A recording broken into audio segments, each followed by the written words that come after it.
At the bottom, you have bullet holes, but just above them, that's something big.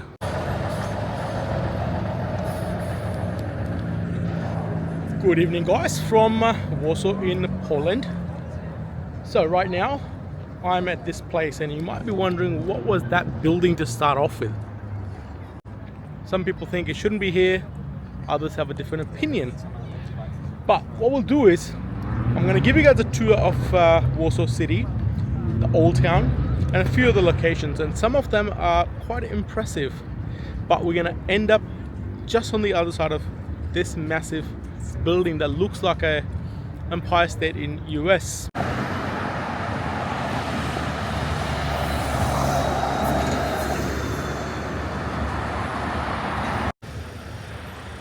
So Warsaw is also known as Phoenix City. So I'm talking about Phoenix the bird, the Greek mythological creature that rise from its ashes, or in other words, reborn. Very similar what happened in Warsaw and in Poland in general. But Warsaw in particular, because it has been a victim of invasions, destruction by many civilizations, country, people. We got Mongols and Russians from the east. South, we had a Austrian-Hungarian Empire, and from the west, German. So everyone who came here trying to erase it off the face of the earth.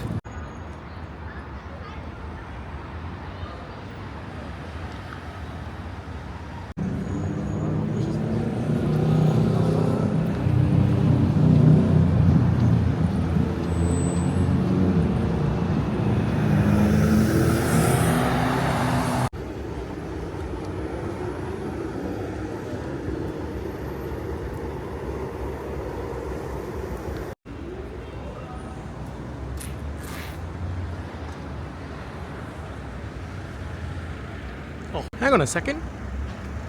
What? Does that look like Winnie the Pooh?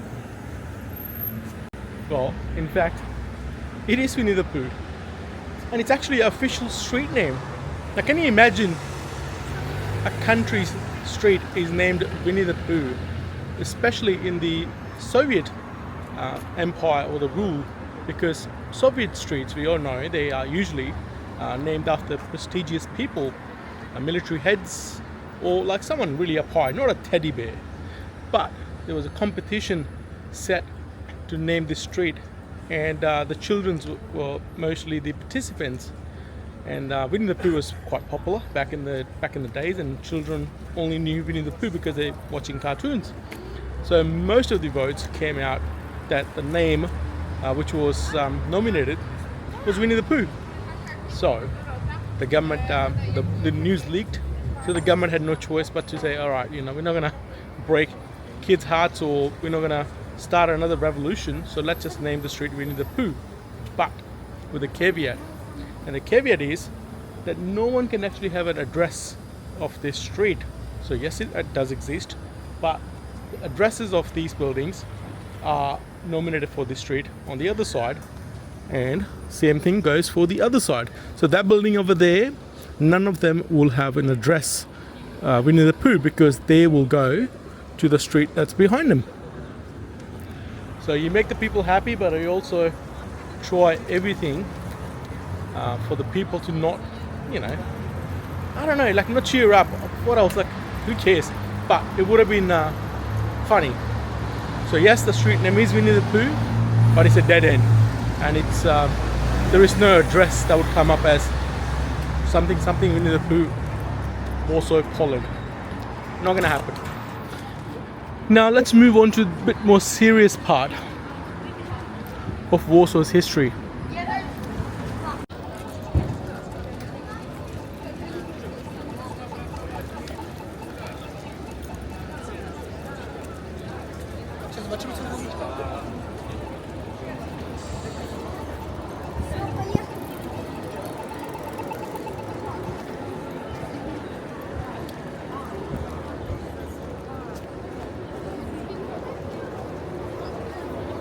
This bit here, it's called Royal Route. And here we're looking at the old town.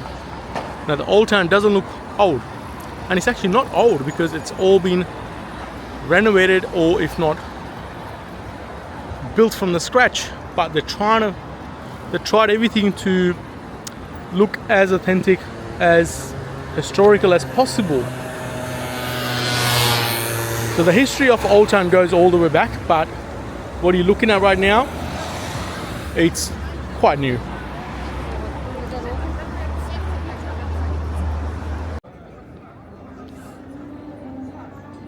This gentleman here, of course, is outside the Society of Science, I believe, of Warsaw, and he is the gentleman. He was born in I think 14th century, and at that time, you know, this is talking about ages ago, people used to think the Earth is the center of the universe and everything goes around us. He said, no, we are going around the sun, which is one of the stars. Hence, at his monument, we have sun, and so on the other planets. We got Mercury there. So most of the planets were not discovered back then. Venus is here. Where's Earth? What we got here? Jupiter. Earth should be the third rock from the sun, so 1, 2. I reckon that is Earth over there.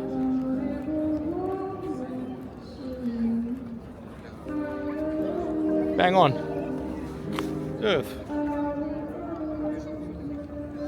Now, of course, we got a little friend, the moon.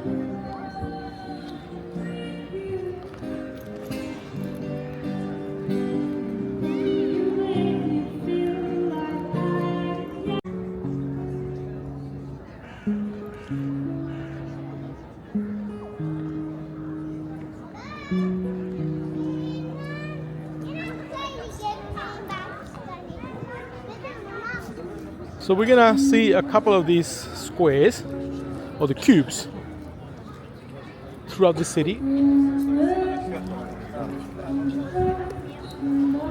And I'll tell you the relevance of that. But have a look at this church. So Coppin, so there's been a few really famous people from Holland. Madame Curie, the one who discovered radium, and she got a Nobel Prize for it. And Coppin. So Coppin was a great composer, musician, poet. He was born in Warsaw in Poland, but he died in Paris. And his heart is in this church.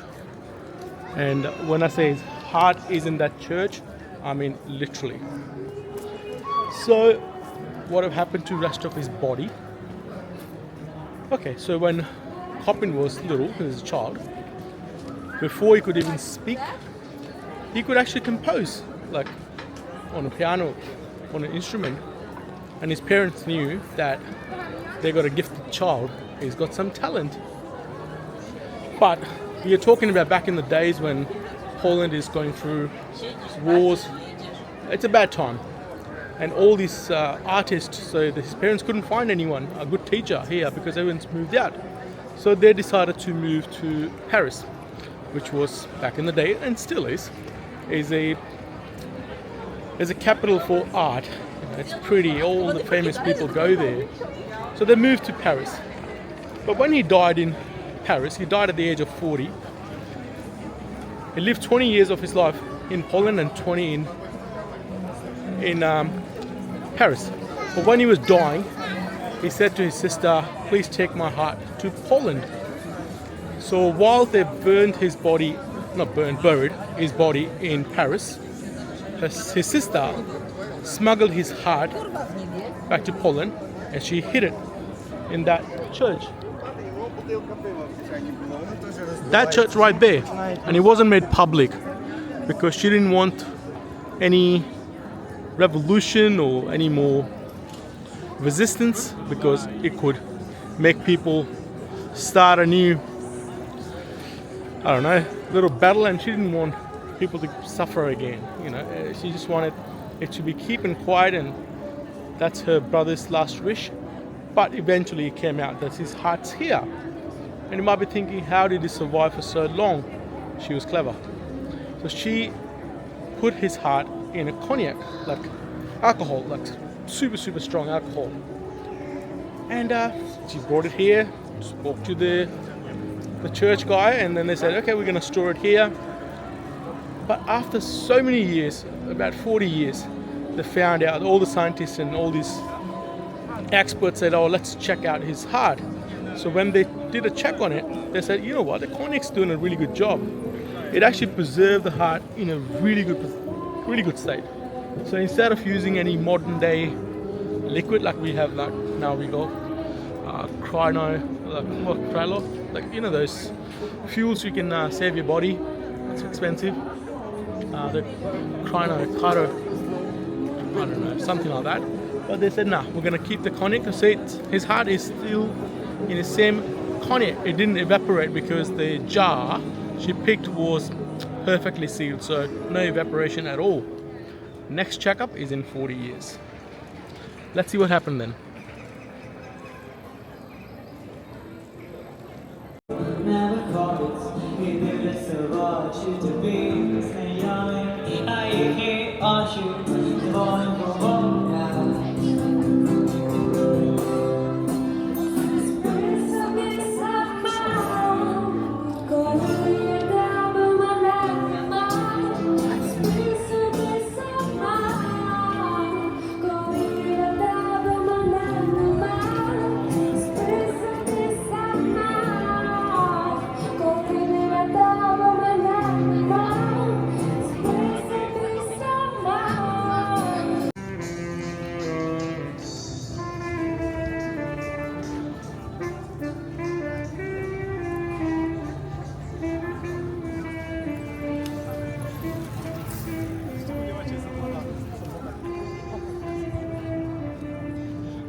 As I was talking about the dark past of Poland and Warsaw, have a look at that. That is a burst of fire. At the bottom you have bullet holes, but just above them, that's something big, like a bomb. And you see that kind of stuff left intentionally as a memorial. They didn't fix it, they just left it here so people of Poland have a look at it, and it's a reminder what they've been through. And I think that's a great thing. Most of them has been fixed. Have a look at this wall here. What do you think these patches look like?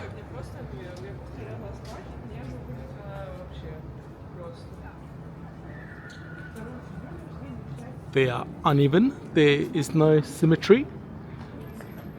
So that's a bullet hole that's been patched.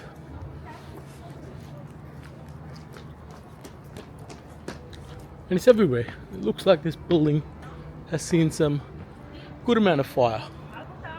I mean, bullet fire. Patches here, up there, all different sizes. And they go all the way to the top. One can only imagine. So right now, we're standing here. This would have been bombarded everywhere.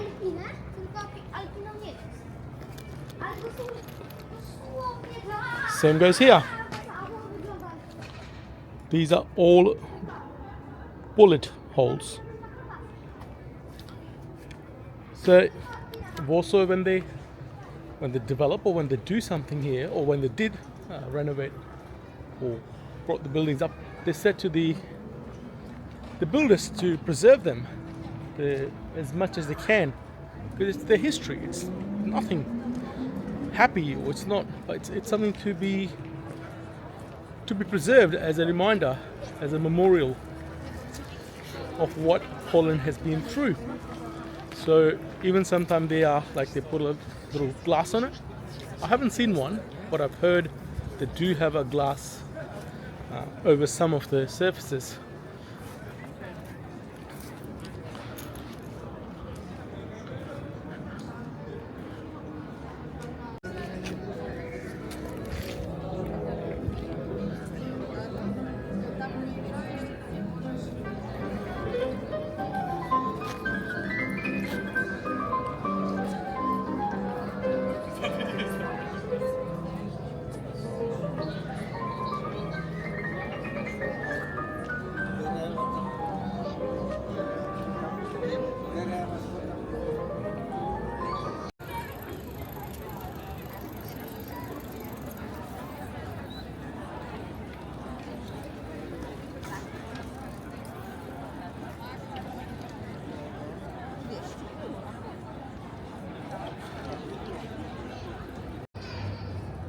So here we're approaching another cube,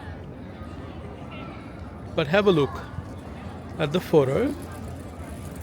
It's a painting or copy of a painting, and there we go. So who made this? So Bernardo Bellotti, it sounds Italian name. He did this painting, and he was a royal painter for Polish Empire. And he was hired because he was traveling from Italy to Russia, and when he stopped in Warsaw, the king of Polish Empire, he hired him and he said, "Got a job for you, you can be my royal painter." So all these paintings, I think they're about roughly 10-ish, don't quote me on that, but they are about those number, all around the town. And they came in really handy when they were reconstructing Poland, because they wanted to preserve the history and how it looked. And his paintings, they came in handy. He's very accurate and he's very good at his skills, but he was also known for using a camera obscura, which is a device, kind of look like the box. And before Warsaw, the capital was Krakow. But Poland and Lithuania, they merged at one time, and because Krakow is all the way down in the south of Poland, it didn't suit Lithuanians. So they said, all right, let's meet up somewhere, because if they want to do the meetings or set the parliament, they're not going to travel all the way down of Poland. So Warsaw was kind of like a place that suited both of them, hence its capital. It didn't exist. It was just maybe very small, tiny little town back then. But then once they decided to build Warsaw as a capital, it flourished.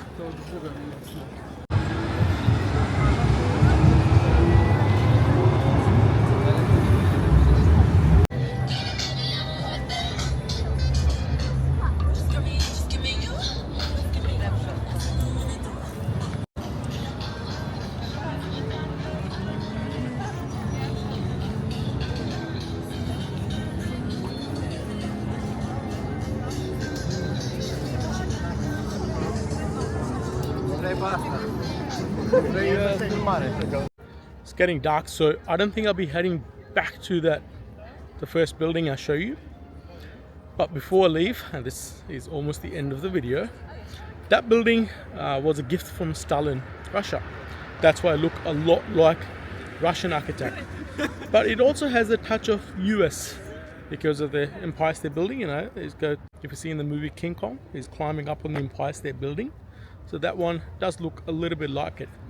And it's because back in the days, US was the only country, or the first country, that started to build these skyscrapers. So of course they have the technology, the knowledge. So the architect from Poland, they went to US, studied, came back, and with the Russian architect, they also mix it up with the US architect, because, you know, it's going to be a little bit influential where you go to study.